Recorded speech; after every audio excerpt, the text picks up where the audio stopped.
और 9:30 बजे के बुलेटिन में बात बदली सी सरकार की। मोदी सरकार में आज से आपको कई नए मंत्री और उनके मंत्रालयों के नाम नए सिरे से याद करने पड़ेंगे। 78 मंत्रियों की हो चुकी है मोदी सरकार। 19 नए मंत्रियों की एंट्री के साथ पीएम ने कई बड़े मंत्रालयों में फेरबदल भी किया है। इतना ही नहीं, पीएम ने नए पुराने सभी मंत्रियों को एक बार फिर से क्लियर मैसेज दिया है कि काम में जुटे रहें। टीम मोदी में आराम हराम है। ईश्वर की शपथ लेता हूँ। मैं एस आहलूवालिया ईश्वर की शपथ लेता हूँ। मोदी सरकार का दूसरा मेकओवर कल सुबह 11 बजे शुरू हुआ। 19 नए मंत्री बनाने और 5 की छुट्टी करने के साथ मोदी कैबिनेट 64 से 78 की हो गई। 8 घंटे अटकलें लगती रही कि मोदी किसे क्या काम सौंपेंगे, लेकिन रात 9 बजे जो ब्रेकिंग आई उसमें एक नहीं कई ब्रेकिंग थी। इस कैबिनेट विस्तार की सबसे बड़ी खबर यह है कि स्मृति ईरानी को HRD मंत्रालय से हटा दिया गया है और अब उन्हें टेक्सटाइल मंत्रालय की जिम्मेदारी दी गई है। कपड़ा मंत्री बनाया गया है। अनुमान से उलट पीएम मोदी ने आधे से ज्यादा मंत्रालय उलट पलट दिए। सबसे चौंकाने वाला था स्मृति ईरानी का ट्रांसफर। स्मृति ईरानी को HRD मंत्रालय से टेक्सटाइल मंत्रालय में शिफ्ट कर दिया गया। उनकी जगह कल ही प्रमोट होकर कैबिनेट मंत्री बने प्रकाश जावड़ेकर को HRD मंत्री बना दिया गया, जिनके पास अभी तक वन एवं पर्यावरण राज्य मंत्री का स्वतंत्र प्रभार था। बीजेपी सूत्रों की माने तो पार्टी 2017 के मिशन यूपी में स्मृति ईरानी को बड़ा रोल देना चाहती है। वर्कलोड इसलिए कम किया गया ताकि वो यूपी को ज्यादा वक्त दे सकें। पीएम मोदी ने 1-2 नहीं पूरे 15 मंत्रालयों में एक झटके में अदला बदली कर दी।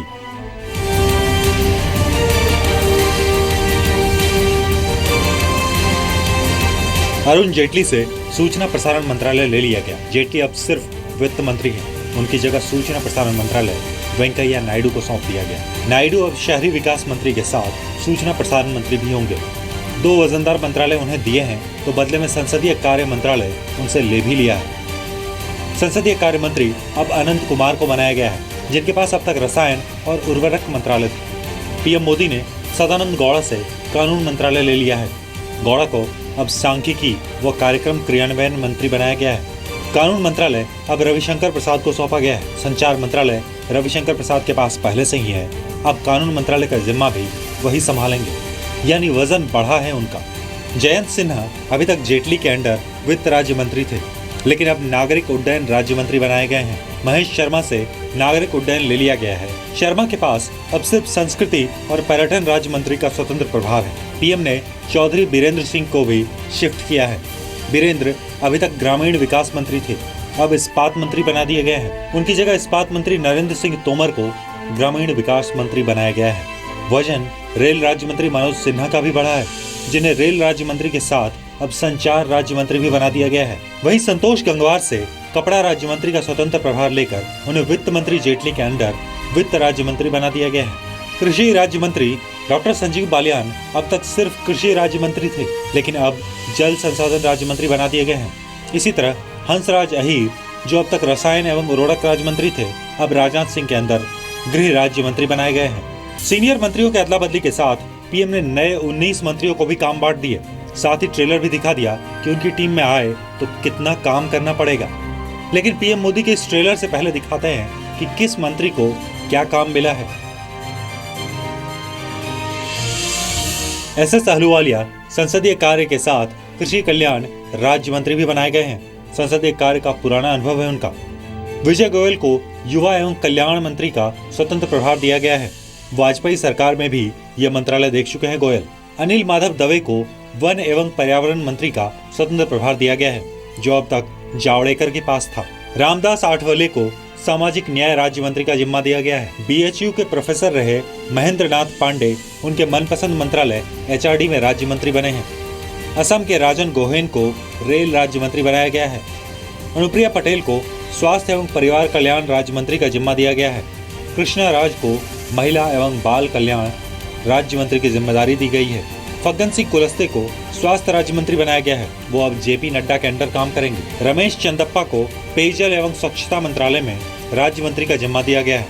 पुरुषोत्तम रूपाला कृषि एवं कल्याण राज्य मंत्री बनाए गए हैं। MJ अकबर को विदेश राज्य मंत्री बनाया गया है। वीके सिंह पहले से विदेश राज्य मंत्री हैं। जसवंत सिंह भाभोर को आदिवासी कल्याण राज्य मंत्री बनाया गया है। अर्जुन मेघवाल वित्त और कॉर्पोरेट राज्य मंत्री बनाए गए हैं। अजय टम्टा को कपड़ा राज्य मंत्री बनाया गया है। मनसुख मंडाविया सड़क परिवहन व राजमार्ग राज्य मंत्री बनाए गए हैं। CR चौधरी उपभोक्ता मामले एवं खाद्य राज्य मंत्री बनाए गए हैं। PP चौधरी को भी उनका मनपसंद मंत्रालय मिला है। चौधरी कानून राज्य मंत्री बनाए गए हैं। Doctor Subhash Ramrao Bhamre cancer surgeon हैं, लेकिन उन्हें रक्षा राज्य मंत्री बनाया गया है। और अब चलिए आपको तस्वीरें हम दिखा देते हैं। नए HRD मिनिस्टर प्रकाश जावड़ेकर इस वक्त इन तस्वीरों में नजर आ रहे हैं। आज से तमाम अच्छी शिक्षा मिले, उसकी क्वालिटी अच्छी हो, ये देखना ही हमारा काम है और मुझे लगता है ये सबका मिशन होना चाहिए। तो आप भी उसके भागीदार हो। मीडिया भी शिक्षा में बहुत बड़ा रोल कर सकती है, उनसे भी मैं अलग से बात करूंगा। आज मेरा इतने स्टेटमेंट है, अब कुछ है तो। हाँ, मेरा पहले से शिक्षा से संबंध रहा है। मैं छात्र आंदोलन का ही उपज हूं। जयप्रकाश नारायण के आंदोलन में छात्र संघ के पूना में हम नेतृत्व करते थे।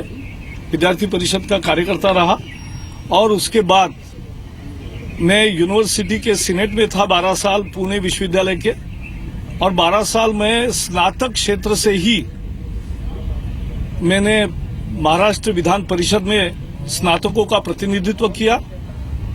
और यहां आने के बाद भी मैं HRD कमेटी में था। जब 10 कानून बन रहे थे तब बहुत अच्छा विचार विमर्श उसमें हुआ, और इसलिए हम एक शिक्षा को एक मानते हैं हथियार बदलाव का। शिक्षा तो प्रकाश जावड़ेकर जो बता रहे हैं कि स्टूडेंट पॉलिटिक्स में वो बहुत ही एक्टिव रहे हैं और अब HRD मिनिस्ट्री उनको दी गई है। किस तरह से वो बदलाव लाएंगे और इसे अच्छा करेंगे, ये वो बता रहे हैं फिलहाल। इस वक्त रविंद्र कुमार हमारे सहयोगी न्यूज रूम से हमारे साथ जुड़े हैं। रविंद्र, वैसे तो 15 चेंजेस किए गए हैं मंत्रालयों में, लेकिन एक चेंज जो आज तमाम अखबारों में हेडलाइन बना है वो है स्मृति ईरानी से HRD मिनिस्ट्री लिया जाना। वाकई क्या ये विवादों की वजह से लिया गया है या यूपी में उन्हें बड़ा रोल दिया जा रहा है? किस तरह से देखे इसे? देखिए नंदी, अब कल जो कैबिनेट मिनिस्टर की बैठक हुई थी, कैबिनेट की बैठक हुई थी, उसमें प्रधानमंत्री ने साफ तौर पर कहा था कि बड़ा फेरबदल कर रहे हैं, किसी को निराश होने की जरूरत नहीं है, जिसको जो भी जिम्मेदारी मिलेगी वो बेहतर ढंग से निभाने की कोशिश करेगा। तो कहीं ना कहीं स्मृति ईरानी के बारे में जो कहा जा रहा है कि HRD एक बड़ा मंत्रालय था, उनसे ले लिया गया है। कपड़ा मंत्रालय अपेक्षाकृत छोटा मंत्रालय है, वो दिया गया है। तो कहीं ना कहीं मिशन 2017 भी चाहे अमित शाह की नज़र में हो या नरेंद्र मोदी की नज़र में हो, उन्हें लग रहा है कि शीला दीक्षित और प्रियंका वाड्रा को अगर कोई काउंटर कर सकता है तो स्मृति ईरानी कर सकती है। इसलिए उन्हें छोटे मंत्रालय देकर बेहतर उपयोग के लिए कि 2017 में बेहतर उनका इस्तेमाल हो सके, इसलिए स्मृति ईरानी को ये पद दिया गया है, ऐसा कहा जा रहा है। हालांकि ये भी बात है सबके सामने कि चाहे संसद में उनके दोनों लोकसभा और राज्यसभा में दिए गए अलग अलग बयान हो या फिर विपक्ष के उनके ऊपर कई तरह के हमले हो, ये भी कहीं ना कहीं ध्यान में जरूर रहा होगा। लेकिन अगर माना जाए तो स्मृति ईरानी HRD मंत्रालय के तौर पर संघ के साथ बेहतर समन्वय की, कई शिक्षा से जुड़े संस्थानों के उच्च पदों पर संघ के नुमाइंदों को भी उन्होंने भर्ती किया था। तो कहीं ना कहीं संघ से उनके अच्छे रिश्ते रहे, लेकिन बेहतर इस्तेमाल 2017 में हो सके, ऐसा मानना होगा अमित शाह और प्रधानमंत्री नरेंद्र मोदी के। इसलिए उन्हें HRD से कपड़ा मंत्रालय भेजा गया है। बिल्कुल, और ये भी कहा जा रहा है कि HRD मिनिस्ट्री और PMO में कुछ प्रोविजंस जो कि वर्ल्ड क्लास एजुकेशन सेंटर्स बनाने के थे, उसको लेकर कुछ मतभेद चल रहा था। स्मृति ईरानी ऐसे वक्त पर ये मंत्रालय छोड़ के गई हैं। प्रकाश जावड़ेकर, आपको लगता है कि इसको संभाल पाएंगे और ये जो डिफरेंसेस अब दिख रहे थे और जिसका विपक्ष फायदा उठा सकता था, वो अब कम हो जाएंगे?